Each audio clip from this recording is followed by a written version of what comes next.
do this.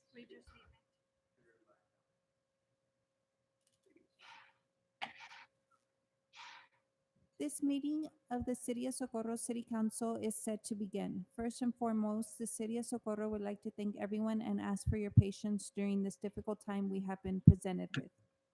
Everyone, please remember to silence any electronics to avoid sound interruption. No disruptive behavior or outbursts will be tolerated, and violators are subject to call disconnection and possible prosecution. In accordance with Section 418.016 of the Texas Government Code and by order of the Office of the Governor issued March 16, 2020, the City Council of the City of Socorro will broadcast the meeting scheduled today, Thursday, April 16, 2020 at 6 p.m. from City Hall chambers located at 860 Rio Vista Road, Socorro, Texas, via telephone conference and live stream in order to advance the public health goal and practice social distancing to slow the spread of coronavirus COVID-19. The public that signed up and any presenters will be called upon by the presiding officer during the meeting to speak during the public comment or their agenda item during the meeting following Government Code 551.042. La reunión del Concilio de la Ciudad de Socorro está por comenzar. Primeramente queremos darles las gracias y pedimos su paciencia durante estos momentos críticos que enfrentamos. Favor de poner en silencio todo equipo electrónico para evitar interrupción de sonido. No se va a tolerar ningún tipo de comportamiento perjudicial o revoltoso. A quien no siga estas reglas, su llamada será desconectada y puede ser infraccionado.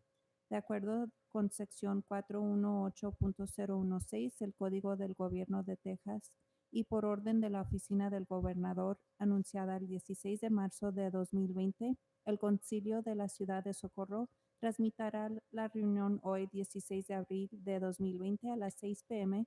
desde la sala del Concilio localizada en 860 Rio Vista Road, Socorro, Texas, por medio de teléfono y será transmitida en vivo por tomar medidas preventivas para prevenir la propagación de la enfermedad del virus corona COVID-19 a los demás y por la seguridad del público. El público y los presentadores serán anunciados por el oficial conduciendo la reunión para poder hablar durante la sección de comentario público o después de la discusión del artículo de la agenda por cual se apuntarán siguiendo las reglas del gobierno 551.042. 6 o'clock, the meeting is now called to order. Ms. Rodarte, would you please lead us in the Pledge of Allegiance? I pledge Allegiance to the flag of the United States of America, And to to the the republic and for which it stands, one nation, under God, indivisible, with liberty and justice for all. Item number 3, establishment of quorum. René Rodríguez is absent. Cesar Nevares, Here, Ralph I'm not Duran, app. Here. Mayor Elia Garcia, Here. Victor Pérez, Here, Ivan Colom Villalobos. Here. Mayor, we have a quorum. Item number 4, public comment. We have no speakers for public comment. Moving on to consent agenda, do we have a motion? Motion Make a to motion approve. to approve. second.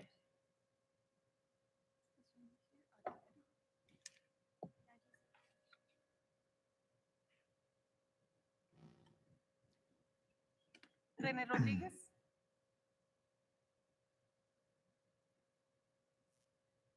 René Rodríguez is absent. Cesar Nevares, I Yeah, am here. staff, it's hard to hear you. Yes. I am here. René Rodríguez, Here. Cesar Nevares, Here. Ralph Duran, Yes, Victor Pérez, Aye.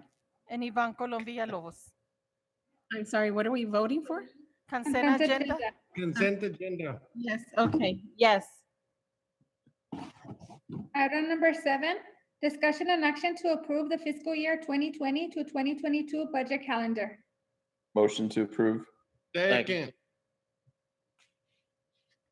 Rene Rodriguez, Aye. Cesar Nevares, Yes. Ralph Duran, Yes.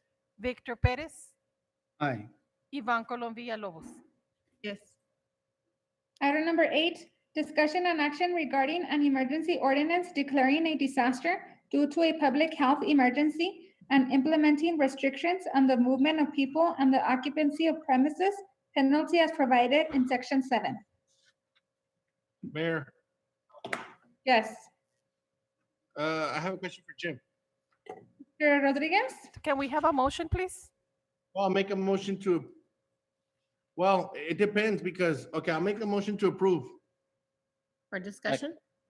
Yes, well, we're gonna have a discussion regardless. Yeah. Second. Mr. Rodriguez? Jim? Jim? Yes, sir.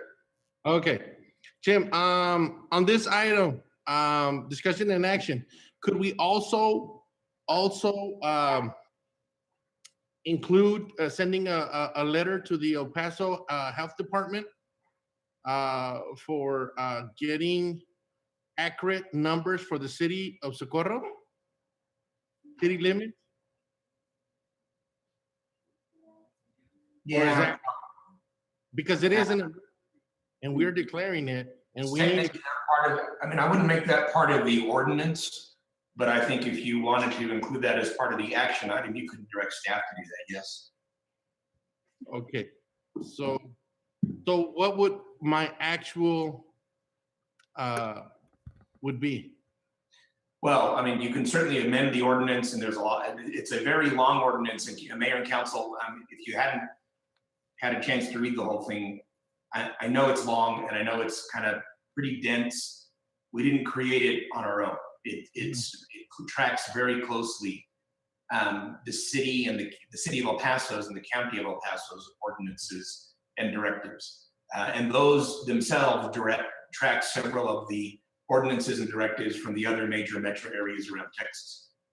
But all of that is a segue to saying you can still amend it. I mean, there can still be floor amendments and whatnot.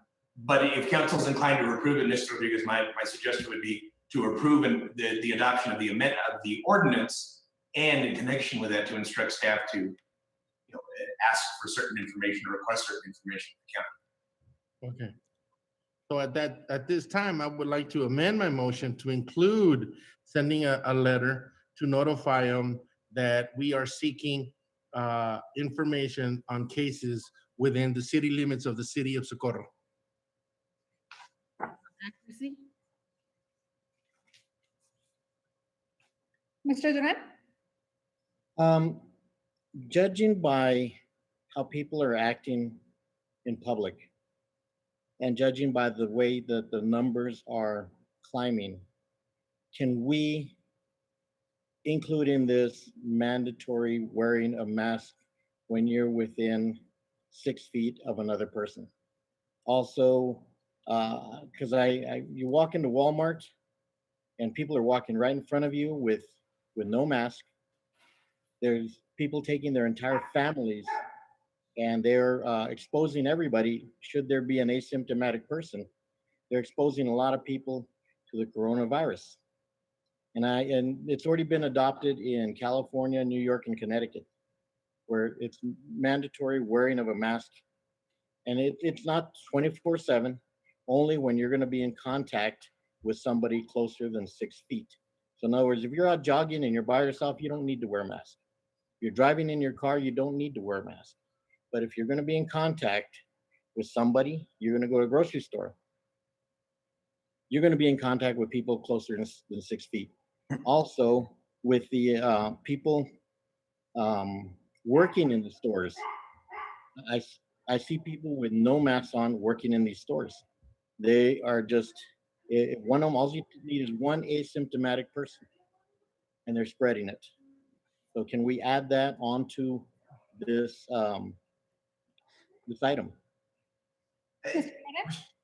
Yes, I think, Mr. Duran, I think the answer is yes, you can.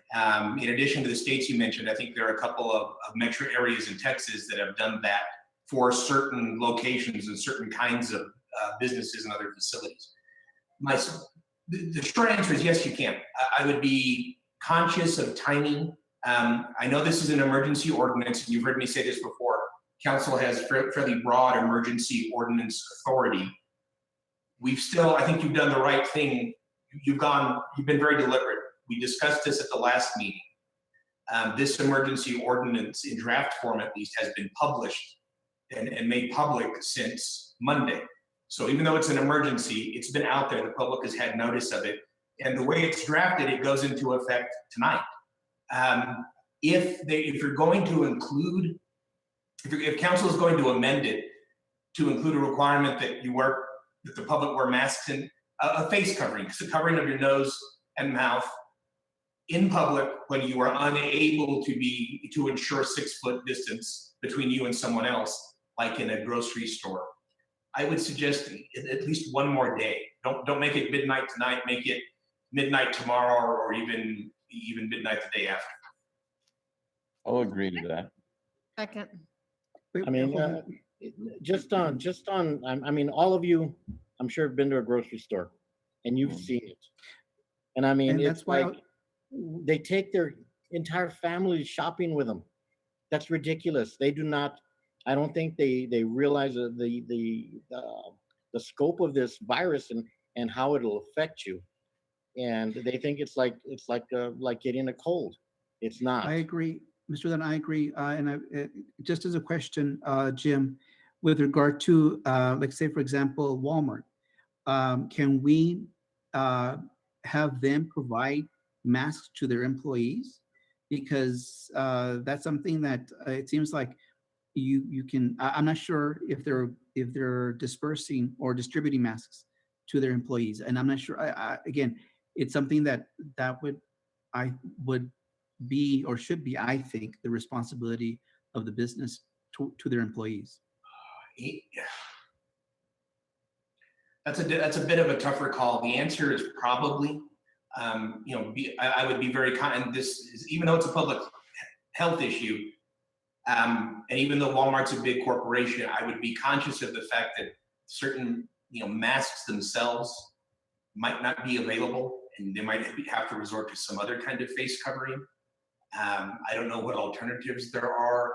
I'd be a little reluctant to suggest that council can safely include that as a floor amendment today, just because I don't know enough about that particular subset of this issue.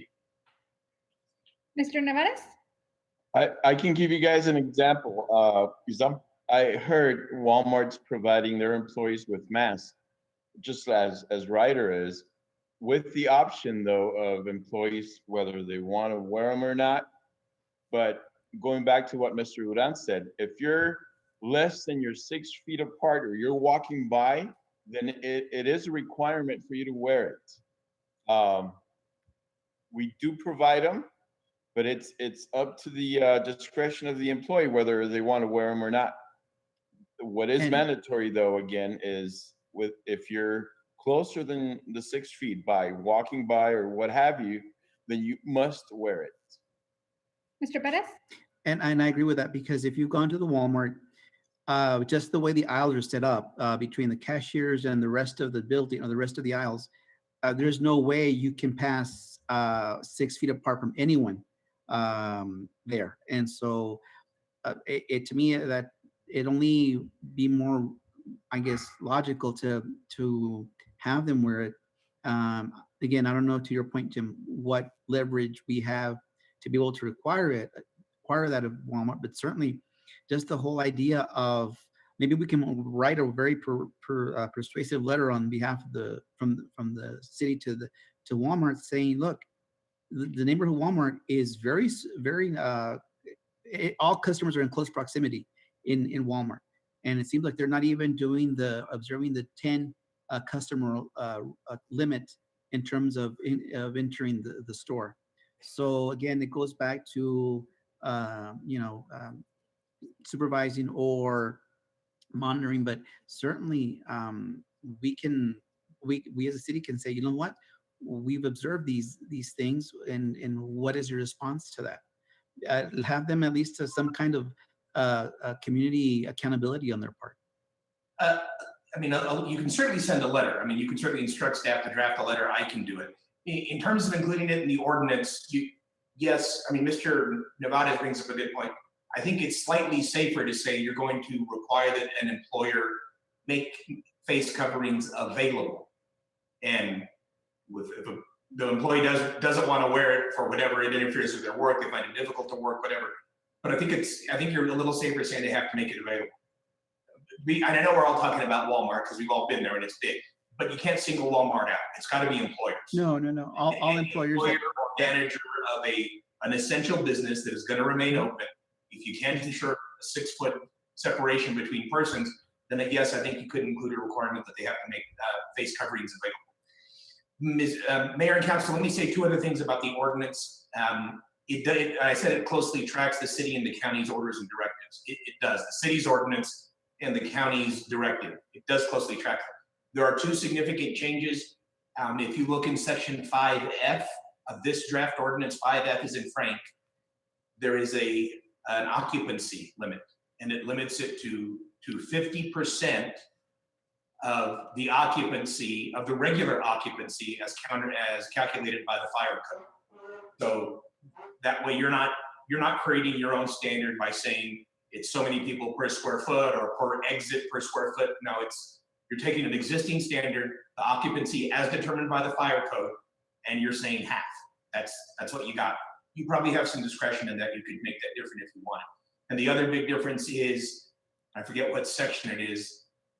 It might be that same section, it might be 5F. It says under no circumstances will an auto salvage yard be considered an essential business. And that's just one of those things that's probably particularly important in Socorro because there's so many of them on a per capita basis. Good. Mr. Duran? As far as requiring them to wear a mask, we're requiring them already to be at 50% of their rated capacity. So requiring them to have their employees wear a mask is not that, I think we can do that safely. And it's not only wearing a mask, they don't have to wear a mask. They can use a bandana. They don't have to be, the surgical, they can wear a bandana. Anything just to keep if somebody coughs, to keep that aerosol from going away from their face. It's not to protect us. It's protecting themselves from us. Keep your germs to yourself, basically. And I mean, and Walmart, I think I read that they are limiting themselves to 20% of their capacity.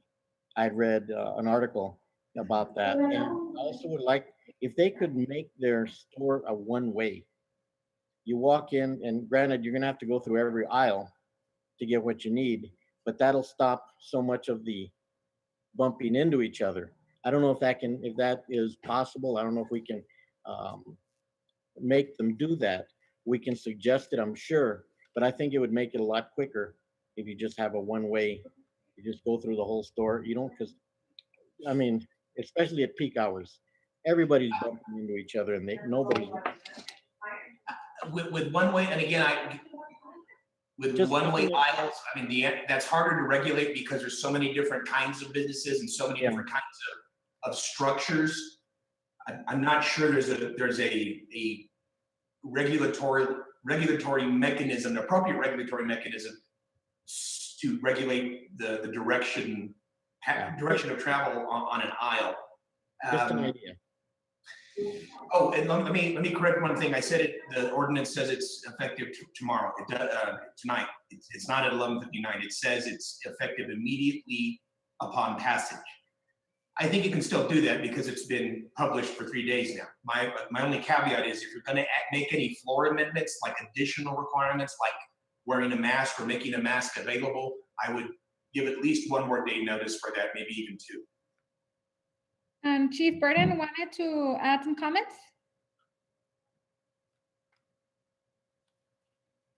Good evening, Mayor and Council. Just a quick question to the attorney. The governor's order supersedes all others, local and county-wide.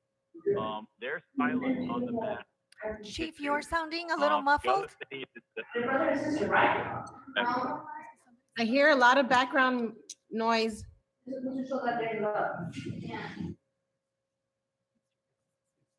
All right, can you hear me better now? Yeah. Okay, so the governor is the one that sent out the state order originally, and he has specific language in the order that that order supersedes anything else that city and counties come out with. That does not mention, it is silent on a mask requirement. The only reason why I point that out is because the other mask requirements in the other states have come out from the governor's office. I just don't want to interfere with language in the governor's order that says that people can have access to essential services. So if they don't have a mask, are we blocking them from essential services? And is there a concern then that we are negating the governor's order? Yeah, I'm looking for the governor's order at the moment. I know I've read it and I had it in my file. Chief, my memory is the governor's order said it supersedes state, municipal and county orders to the extent that there's a conflict. And this is what we talked about earlier. I'm not sure adding an additional requirement of a mask or a face covering necessarily means there's a conflict between the state and county order. It just means there's an additional requirement. Let me look. Okay. Mr. Duran? We can add the language mask or face covering. I mean, if you don't have access to a mask, that's fine, but everybody has access to something to cover their face, a bandana, an old t-shirt. You can put your t-shirt up over your face. They have those things you can put over your neck. I mean, we can add the language. It doesn't have to be specific to a mask. It just has mask or face covering. I think that would be the best language to put in there. Mr. Rodriguez? Everything that Mr. Duran, I agree with, but I have an issue. For example, this mask, I buy it for all my employees, okay? This is what the issue writer as well, and Mr. Nevarez can attest to that, because if you go to Loma Land's writer, everybody has them on. Everybody there has gloves on as well. They have the 6 feet, everything is marked. But my question is that even I, who buy these on a regular basis, can't buy them any longer because 3M already told my provider, my supplier, that there is no way in hell that they're gonna receive any for the next 6 months. So it's gonna be very difficult for people outside to go and buy these kinds of and I'm not talking just about these, I'm talking any face mask. They're not providing it to us, especially so That's why I said face covering or mask. Yeah, I know, and that's the issue, is that if we want to do it, there's already been testings on face masks and stuff like that, and a bandana won't cut it. There's been countless, no, it doesn't. There have been countless videos on YouTube that you can Google, and there are physical MDs at hospitals who put on bandanas, fold them twice, and still blow, and they'll blow out the lighter. These will protect more efficiently. So if we're talking about trying to protect people, we have to do it in a way where, I get it, one ways they're nice, but it just like Jim, look at Costco, their aisles are different. Walmart's, they have different sections where the aisles are not parallel to each other. So those are things and that's going to be difficult to do. I do agree that we should do something about it because there's people that don't obey these rules. Are we up there enforcing these laws? Do we have to physically go out there and start, implementing and enforcing and citing these people, because that's a big issue that we're facing.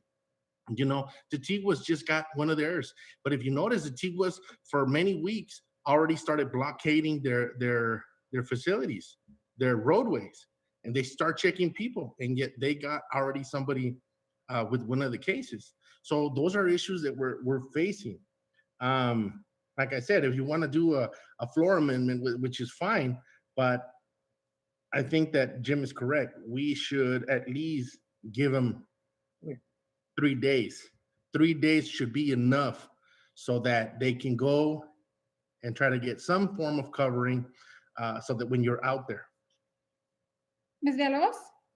So I wanted to add, on the face masks, we have a local lady making masks here, and she's adding a filter that really, really is really good. They're like $5 to $7. She's doing about 100 of them. She's donated hundreds of them. She's sold hundreds of them. I know a lot of people that are buying them from her. There's another lady on the west side. I was able to find your N95, found like 3 boxes. So I think I think people can find them and add their filter in there. They can add a coffee filter and it works perfectly fine. They can add a filter from your refrigerated air, that filter, cut it up and put it in there and it works perfectly fine. But I also wanted to add, since we can't mandate it, can we at least add the verbiage of the city, the city and its staff, urge you, to your employees to wear masks at all times. Something, and will this be just sent out as a letter, or can it be publicized or in the news so they know that the city of Socorro is trying to do more to protect its people? You can certainly do the latter, the urging part, and yes, you can, send it out. You can post it on the city's website. You can send it out as a press release. Mr. Dugan? Mr. Campion, I think he's on the line too. He is from Elite Ambulance. And I also spoke to a doctor about face coverings. And also on CNN, I watched him take a regular bandana, and he didn't put a coffee filter, but that's a very good idea, Ms. Villa, was putting a coffee filter. You fold them up. The way he folded them makes the perfect, it looks like a store-bought face mask. So I just can't see somebody saying, oh, I have no way to cover my face. There's so many different ways. You just have to be, just have to look. And I saw that one, and it just folded it up. And I was thinking, if we put a coffee filter in there, that would even be more. But yeah, if you just put a piece of cloth over your face, it's going to stop a bunch of it. It's not going to stop it all, granted. But I would rather have that person that coughed with just a towel over his face, rather than 6 feet of aerosol going out, which is what we want to contain as much as we can. Not, just, well, they can't find a rag or they can't find anything to cover their face, so they shouldn't. No, we need to. The only way we're going to stop the spread is to stop it from spreading, and getting people to take responsibility. And sometimes, like you say, we can ask the stores not to admit people unless they have a mask. Can we do that in the ordinance? Also, as a thing, you cannot go to a store if you don't have a mask on. If you're going to be within 6 feet, that's another question. And Mr. Campion, are you on there? Yes, I am. Okay. Any thoughts that you have about this? You probably know a lot more about this than any of us do. Well, that's a bold statement, but I will share with you some of the experiences that we're having in the city of Socorro. We do run on what we call the person under investigation, approximately once per day, and so that's someone who has a fever or respiratory symptoms. And while that number is not abnormal for an EMS operation, in the size of Socorro, everyone nowadays is treated as a person under investigation until they're proven otherwise. So we use full precautions. And, there's a very interesting case that occurred, or revelation that occurred yesterday coming out of the El Paso Psychiatric Center, where they had 32 patients that tested positive for COVID. And so you can see just how very quickly all it takes is one infected person to spread that amongst a population that's in close proximity. So I strongly support the ordinance to require, some type of face covering. Now, the surgical masks, the N95s, those are in incredibly short supply. About half of my day every day is spent trying to make sure that I have appropriate PPE for all the people throughout my operation. So have to work very closely with all types of agencies. So for the PPE to be used for, regular population, we would run out incredibly fast. So, the recommendation to use masks is to limit the particles that are, the viral load that could be emitted from an infected person and reduce that. That can be done with, a bandana, a cloth mask. And while, yes, none of these are as effective as the N95 respirators, it is going to do a lot to reduce the particulates that are coming out in the air and could prevent, an El Paso Psychiatric Center type situation. So I'm very enthused to hear this council being as on board as they are with wearing, in having the mask in there. And I'm certain that you have a great code enforcement and police department that would be able to, fairly enforce that ordinance. So my full support. I'm happy to answer any questions about anything that I know or any experiences that we're having. And but I urge you to pass this ordinance requiring the face covering. Mr. Perez? I agree that I don't think that we can, and can you all hear me, just to be on the safe side? Yeah, Yes, we can hear okay. I think that we need to be conscientious of not and I'm seeing having a different perspective of not forcing the hand of business owners to provide, for example, the most effective mask, because it does take them out of the stream of supply stream for the hospitals and those kinds of things. So those are, we need to be conscientious of that and cognizant of that. But just like we are asking the businesses to limit the ingress of individuals in the store, I don't see why we could not ask, have them turn away customers that aren't covered, because remember that the mask is to protect. If, let's say, for example, that I have symptoms, it's to protect the other person from me spraying the symptoms to my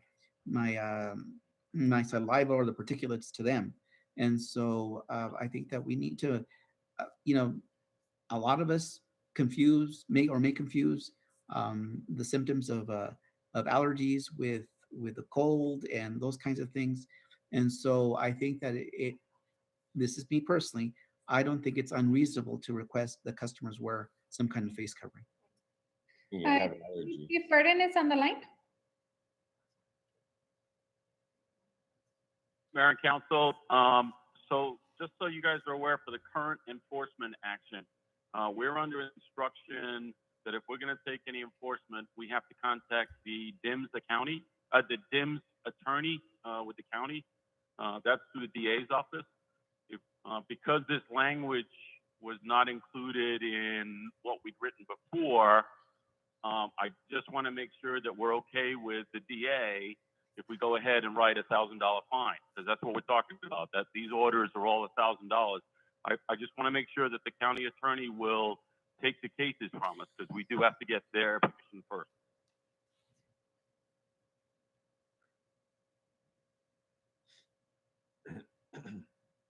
Mr. Rodriguez?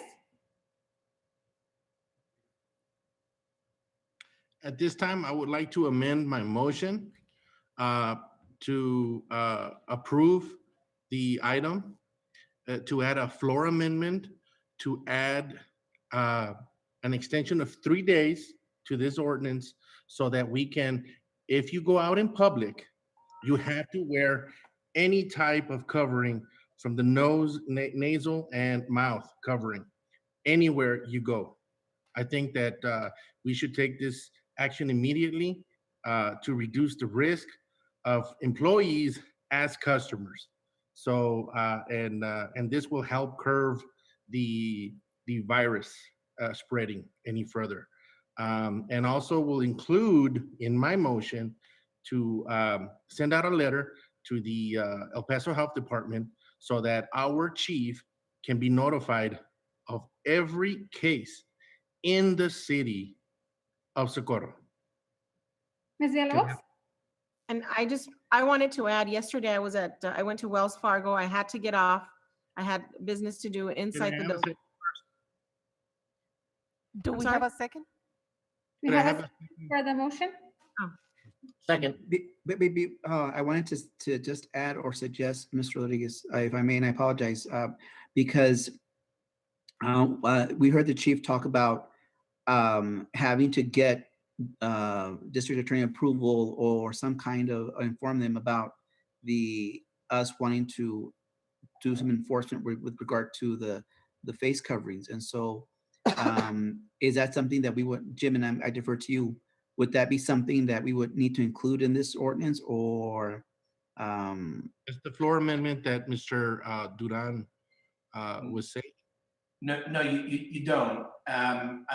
What the chief has described makes complete sense, and I am all in favor of the city of Socorro maintaining a good relationship with the DA's office and the county. But the city has its own ordinance making and law enforcement authority. You don't even have to rely on the DA to accept it. You could issue a municipal citation. Now, it's not going to be for $1,000, but you could issue the municipal citation even if the DA declines to prosecute it. I think what the DA is thinking of is the city of Socorro issuing citations for violations of the county's directive. That's a different matter. I mean, that's sort of belt and suspenders. But that's a long way of saying, no, you don't have to do it in this ordinance. Mr. Rodriguez, I would ask you to clarify, is the motion you propose to require a face covering by all persons at all times in public, only indoors where you can't maintain 6 feet of separation between other people? And is there an age limit on the person? Or a minimum age requirement for the person? Okay, so I would like to clarify on my motion that it will include when you go out to the gas station, when you go out to the grocery store, when you go out in public, period, in our city limits. That will reduce the limit of cases or reducing the spread of this virus. It would be any type, like Mr. Duran said, it would be any type of covering. And Jim, I don't think that it's safe for kids. So I think we would have to put an age limit on adults. Yeah, I think you're going to have a minimum age. You probably can't require people to do that. For a newborn, a 6-month-old, even a 12-month-old. I think the one that was just announced in the state of New York exempts anybody 2 or under. I think it starts at 3 years old and up. That if you're going to do that, that probably is somewhere in the appropriate range. Mr. Rodriguez, the only one I would make is that you're going to get some pushback. Legally, I think you're able to do it, but you're going to be aware you're going to get some pushback for people, because people say, look, I'm just outside exercising. I'm jogging on a canal and there's nobody within half a mile of me. I shouldn't have to wear a mask. That's just one issue to be conscious. The convenience store, we're not talking about just open public spaces. We're talking if you're going to go to the convenience store, you're going to go to the tire shop, you're going to go a place of commerce, I guess. Put it to you that way. Okay. Grocery stores. I'm gonna include me in again. Ms. Villalobos? Okay. Again, Wells Fargo yesterday. I think it's important for you guys to know this. They did not allow anyone in there without gloves and a mask. And nobody could go in except one person at a time. They had people outside in line. So the reason I'm saying this is because they've already implemented it, but I'm not sure if, Jim, if that was illegal for them to do, or because that's their business, that's the way they want to run it. What are your thoughts on that? I think, yeah, it's different as a private property owner, like a bank or even the owner of the Wells Fargo building, to say, look, hey, these are our terms for today, and you can't come in unless you have the following requirements. That's different than the municipality, as a matter of public safety, saying we are requiring you to do X, Y, and Z, which is why I'm very conscious of what Mr. Rodriguez articulated. Mr. Rodriguez, my suggestion would be, I get what you're saying. It makes sense. I'm trying to find a way to articulate a legal standard that is, both understandable and enforceable. I would suggest either limiting it to indoor areas, or if you want to really want to include outdoor areas, only those areas where you cannot otherwise maintain 6 feet of separation between you and other persons. And that's key right there. That's key. Absolutely. Mr. Duran? Yeah, that's, I mean, if you're going out for a jog, you don't need to have a mask on. If you're going to be coming up to a group of, you need to have one with you. And if you come up to a group of people, you put it on. Yeah. But I mean, having to just go outside, because I've seen people driving in their cars with masks on. You don't need a mask on when you're by yourself. You don't need one. The mask is it's for everybody else's protection, not yours. So I think, Renee, if you put it, put an age limit, and then just put it that you have to have something available if you're going to be in contact with anybody within 6 feet. I mean, if you're out jogging, you don't have a mask, you see somebody coming, you got to go the other way.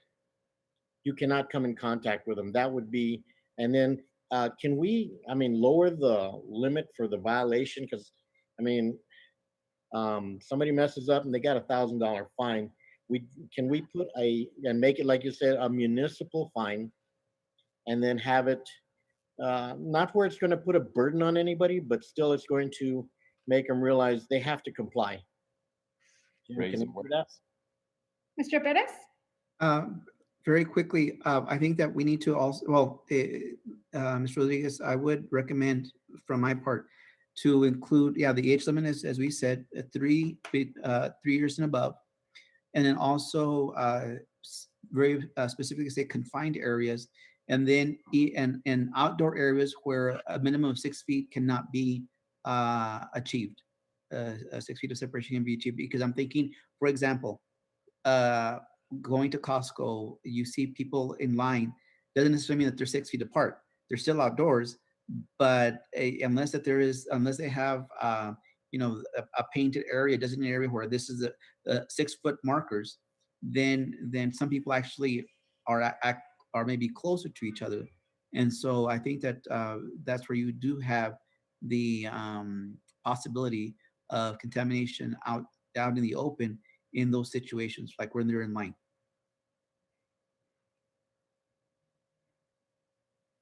Okay, I agree. I'll make my motion to put an age limit of 3 years old, and to wear or have a mask available where you're in close proximity than the 6 feet, to my motion. That makes sense to me. And part of it was for the additional requirements to take effect at 11:59 p.m., but on 3 days from now. Sunday. That'll give enough time that we, the city, can give a little bit more of information. Even if we have to go out and have Mr. Reta send out a press release saying that in 3 days' time you would need to, this will take effect. That'll give us enough time for people to make up their own masks if they can't find any.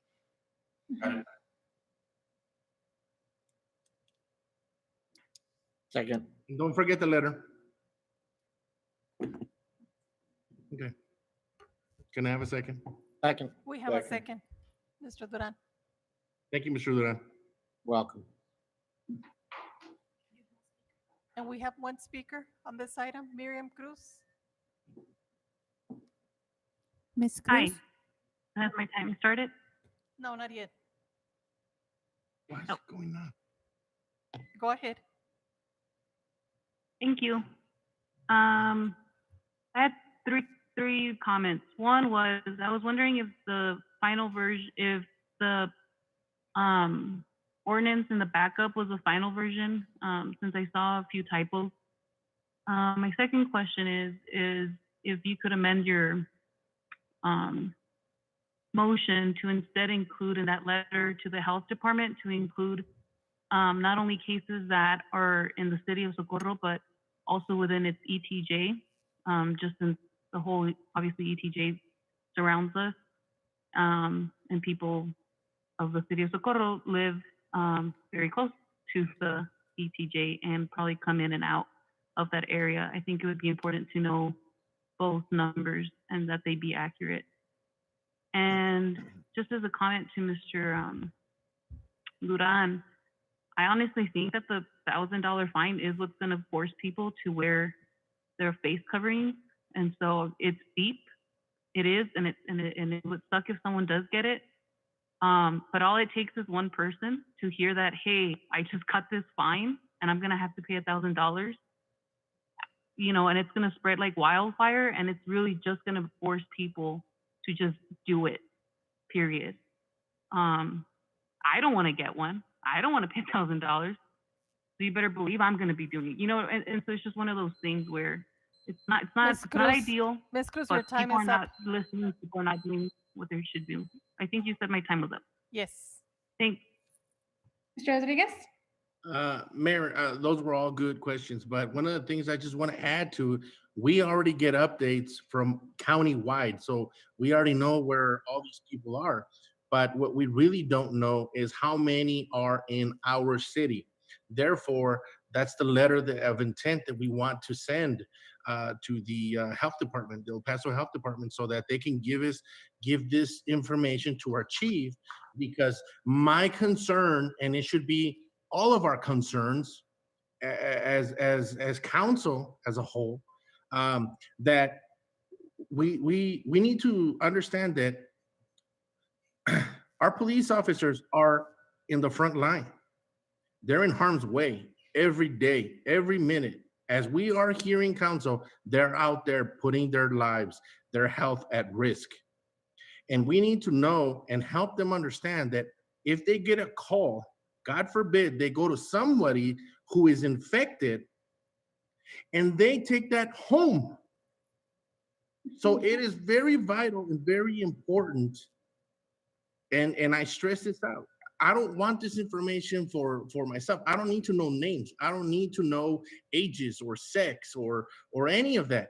All we need to know is how many people are infected so that our chief of police can disseminate that to our officers so that when they do get a call, not just our officers, we're talking about, we just got on board this year our emergency service for the ambulance service. They're in harm's way as well.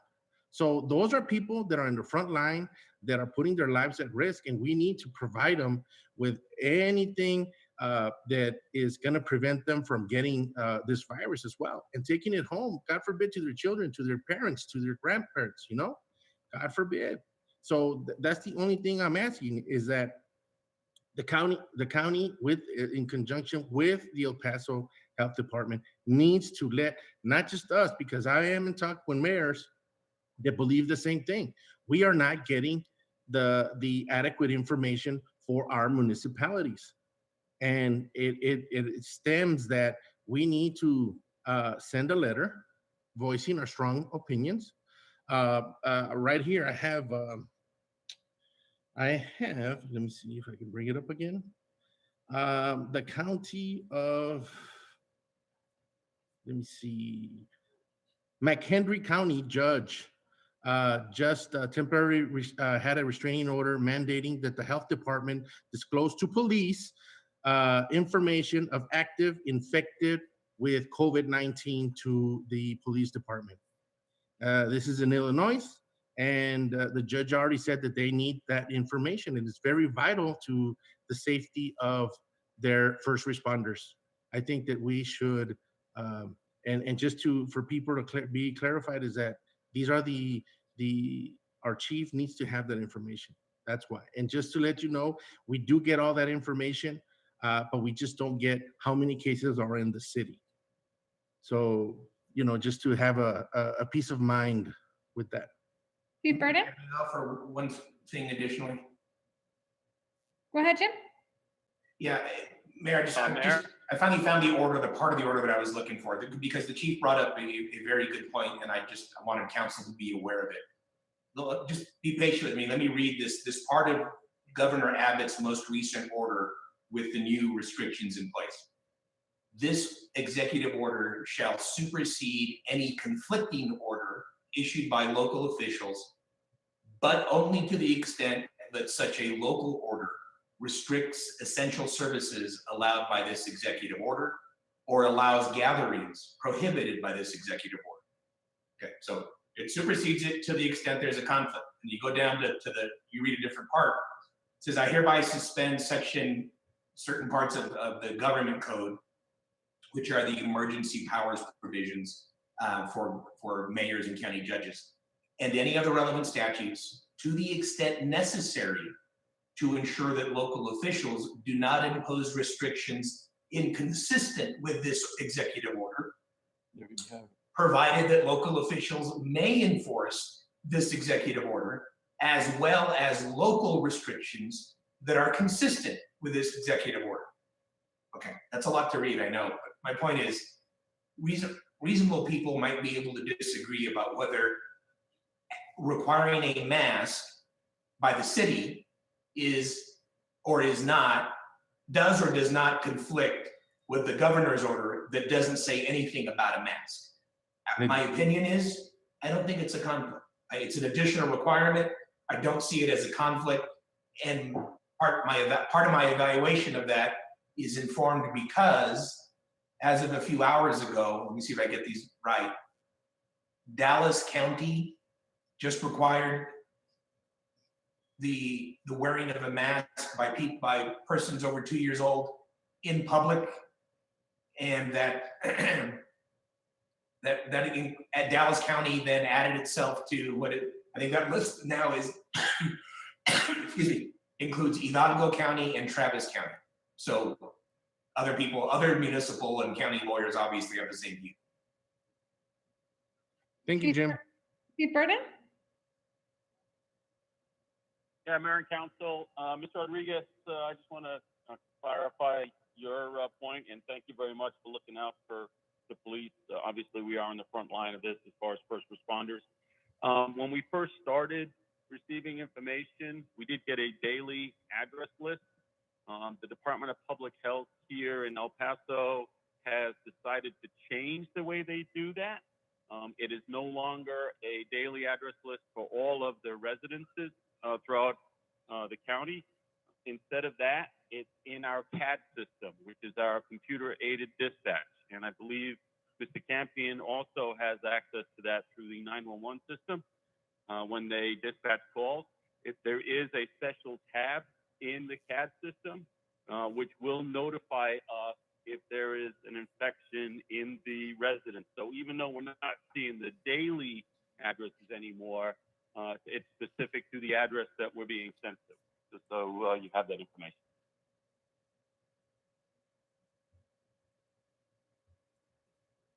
Mr. Duran, Mr. Rodriguez, I'd like you to add into that letter, the fire department and our EMS, our ambulance service, because they also are in the front lines with our police department. And even though it's being updated, this way they'll, that letter's a good idea, but just add them into it. It is. That's why Mr. Duran, if I did say that it was our chief, our police department, also add the fire and the ambulance service that we just got on board. So we want them to have that information as well. Great. So that we know what we have in our city as well. So it's already in there, sir. Great, good job. We're good. Yes, it's the safety for all of our constituents in our city. So we should be good. Rene Rodriguez, Aye. Cesar Nevares, Yes. Ralph Duran, Yes. Victor Perez, Aye. Ivan Colom Villalobos. Yes, and if we do a press, I would love for in that story to have how people can make their own mask, if we can get a story out there like that, because I know that a lot of people out there are worried about if they're wearing the right thing or not. But yes, So we have already posted a story on Facebook on how to make masks. okay. If we can, I mean, I'm saying that if it goes to press on TV, you know, kind of letting them know if they want to know how to make a mask, to, you know, direct them to our Facebook. Not everybody has Facebook, by the way. Maybe to our online Yes, ma'am. website. Item number 9, discussion and action on charter amendments, Articles 3, Section 3.07 through Section 3.11. Motion to approve. Are there any changes, Mr. Nevares? Not on my behalf. I have one. Ms. Um, Villalobos? I'm sorry, let me pull it up. Ask somebody else while I pull it up. I had it too. That's what I'm looking at it for. Mine is simple. Mr. Duran? There is a typo. And where was it? Hold on, let me get it. Everybody looking for the same thing. I think we all saw the same typo.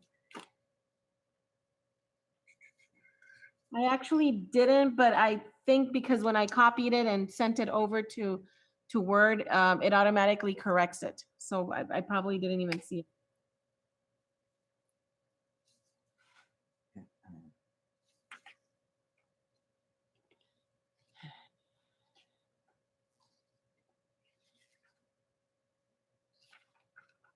Yeah, it's on section 3.10.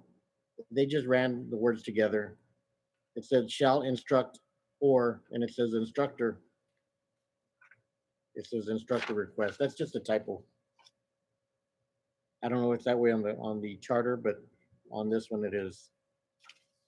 First sentence. Mr. Rodriguez? Yes, I had a question for Jim. We had this question posed to us, I believe, like 4 years ago. It said, what was it, section 3.07? It says city council shall hold, I had it written down and I didn't bring my documentation. It said something about,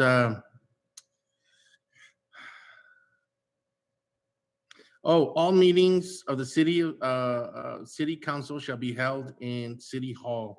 With the exceptions of emergency situations, city may designate another place of such meetings, specifying location, notifying such meetings, post in conference with Texas Open Meetings Act and other applicable state laws. What if we do have an emergency and we can't get a meeting, but we have to go somewhere else?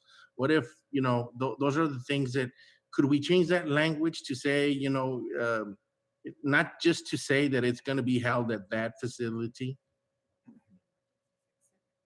I'm just saying, I mean, if you guys want to leave it at that, that's fine. All I'm saying. I think that there's state law in terms of having a place.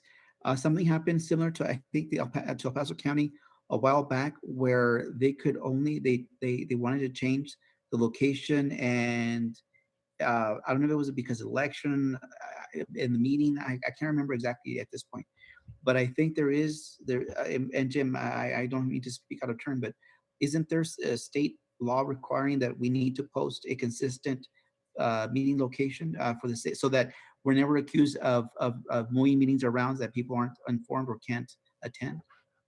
I don't think you're required, the law doesn't require you to have one and only one forever. You're required to have a regular place to meet. That's what the law says. My recommendation would be, you don't want to have the charter tell you that you can exclusively meet in one location. There are very good reasons to change the location of a meeting. And it's come up more than once just during my tenure.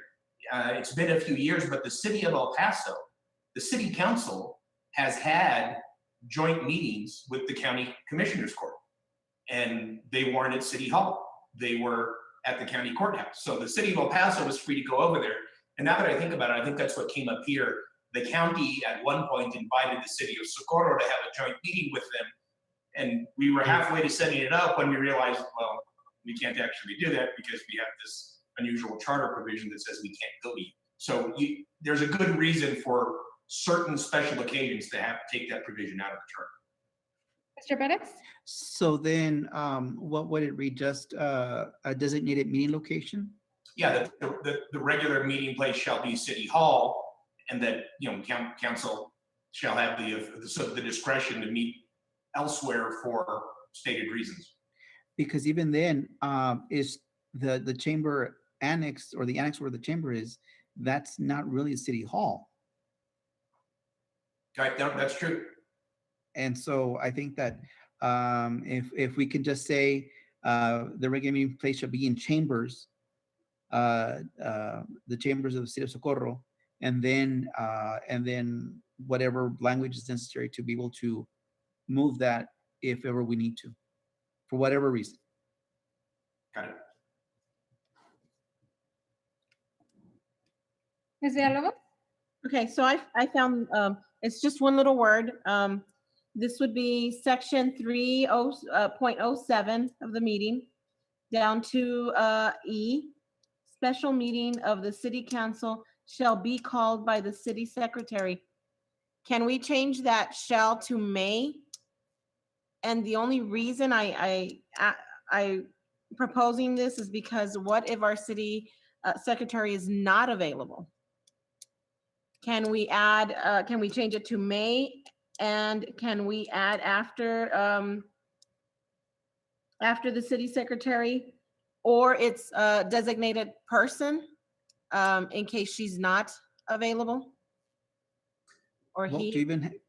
do we even have a city secretary designation as far as a position? It would be either the city clerk or the city manager. Or am I wrong? I'm not sure. No, I think the city, that provision is probably taken from a sample charter for a general law city.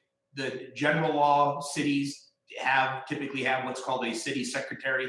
At least the provision of the government code that addresses general law cities refers to the city secretary, not the city clerk.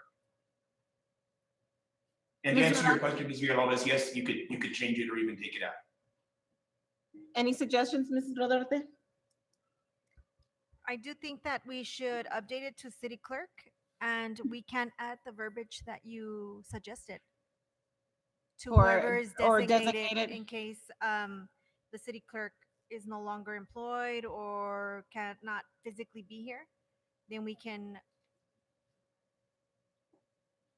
correct just whoever is designated, I guess, by the city manager. Okay, I agree with that. All righty. So then the verbiage should be city manager designee. Yes, sir. I agree on that. So what about the one that I said, Jim? So we just leave it as is, or do we change it? Because I strongly believe that we should change it. I don't know the wording that we could do it. You can probably come up with something. Because I do remember, and I remember that it was the El Paso County had wanted us to go down there, and we didn't. We weren't able to because of that. And I guess that's what we pose in the question. Right. Yeah, I would change that so that it says that city council chambers is the regular meeting place, but it can be held elsewhere. For, as long as it's noticed and explained by council. Okay. So those will be the changes. And then Mr. Pettis? also, staff, if you can hear me, I know this is very, very minor in the scheme of things, but let's try and avoid the widows. If you know what they are, those are the ones where you have the title and then the title of the section, and then the actual section begins in a different page. And so just to make it look clean, if we can have, if we can always, as much as possible, try and have the title and some verbiage afterwards, so that it just doesn't look as clean if you have just the title and then the verbiage starts in a different page. Again, that's just very minor, but that's just one of my things about the documents. I agree.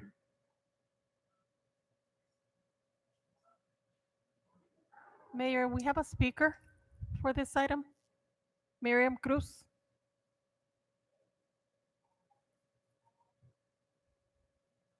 Hello.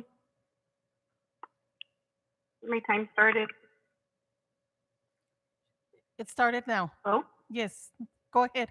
oh, thanks.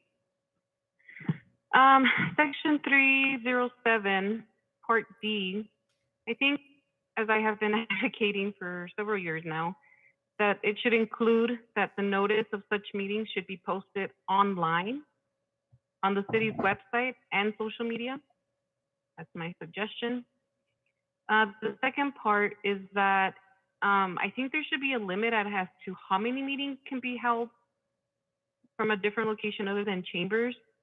Just because if it's left open, I guess a meeting could be held literally in a different location every single meeting, and I don't think that should be the way that it's ever done. And to close that potential loophole, I think that, we should, other than an emergency situation, we cannot have more than, 4 meetings out of the regular meeting place.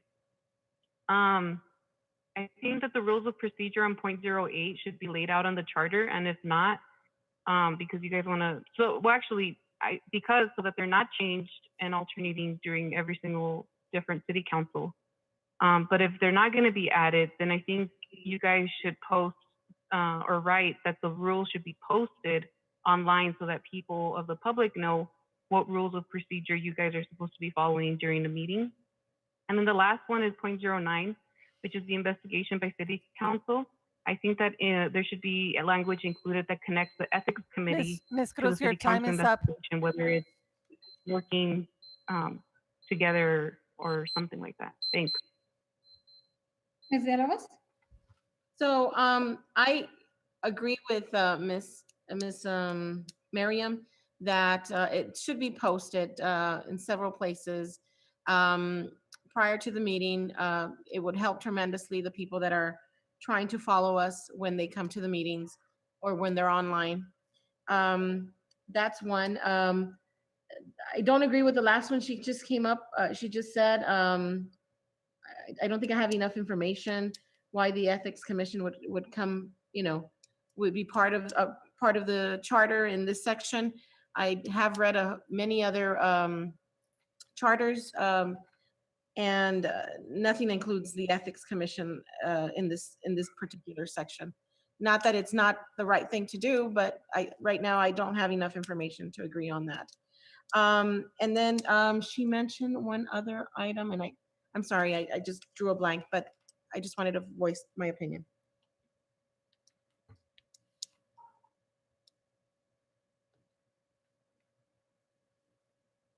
Mr. Rodriguez? Yes, also on section 3.10, interference with administration. I think that the interference with staff needs to be more restrictive and have a little bit of teeth in it. I would like to see some changes on this. I think that we should give it to staff and have them come up with something that has a little bit of teeth for future councils, including our own. But we need to put a little bit of teeth in this so that we can hold our hands to the fire when we cross the line. I think that we've seen it in past councils, and we want to get away from that. That old school Socorro mentality needed to change. I think that this is the time that we can start really looking at section 3.10 with interference with administration. I think that this is the time to change it. I think this is the time to put some teeth into it. Ms. Villalobos? Oh, sorry. I agree with you, Mr. Rodriguez. It needs to be more clear, number one, but number two, not sure if the staff is the, Just give us some ideas. well, the only, I think as a whole, we need to come up with real teeth. I agree. I just want some more opinions than just us. And I think ultimately we are the last say so, period. But, we want to see what recommendations they would bring up. Jim, you're more than likely to put your 2 cents in it as well, since you are our attorney. And then come up with something that you can bring us, and then we can just work our magic and come to a conclusion. Yes, sir. There's a whole spectrum of options council has for that, and I'm happy to work with Mike and Adriana to draft some things and bring them back to council. Thank you. Mayor, I wanted to add, Mr. Casiano had given me some notes on the 3.09 official bonds for city employees. Pretty much he says that this bond is more for when we used to deal kind of with cash or checks, which we no longer do. And we are insured through TML for crime, public employee dishonesty, forgery or alterations, theft, disappearance and destruction, and computer fraud. I don't think he's on the line right now, but I would like him to probably draft something and then present to you all for approval. Okay. I Mr. Rodriguez? I would like to add, I think that this provision is vague enough to that it falls into that criteria, or he's going to present something different, or he just wants to clean the language up. Is that what we're talking about, Mr. Ortega? Yes, I think he pretty much said that it's no longer necessary just because of the way we conduct business. It's something that we used to do back in the day that we no longer do, and there's but I would like him to speak on the item since he knows a little bit more about all of this. Okay. Well, thank you for clarifying that for us. Thank you. Mr. Arte, can we just bring the revisions for this section and then the next section to the next meeting? That way we all know where we're at. For this section? For this section, the revisions, I guess, from Jim, any revisions from Mr. Medina and from Casiano? And then we can also start working on the next section. That way we don't get behind. Perfect. Yes, ma'am. Do we have anything on items number 10, 11, and 12? No, ma'am. Do we have a motion to delete items 10, 11, and 12? So moved. Motion made. Second. Rene Rodriguez, Aye. Cesar Nevares, Yes. Ralph Duran, Yes. Victor Perez, Aye. Iván Colom Villalobos. Yes. Motion to adjourn. Second. Rene Rodriguez, Aye. Cesar Nevares, Yes. Ralph Duran, Yes. Victor Perez, Aye. and Iván Colom Villalobos. Yes. And 15, meeting adjourned. Stay safe, everybody. Thank you. Bye. Guys, too. Take care of your families. Yes. Wear your mask. Those masks. All righty. Right here. Bye-bye. Bye-bye.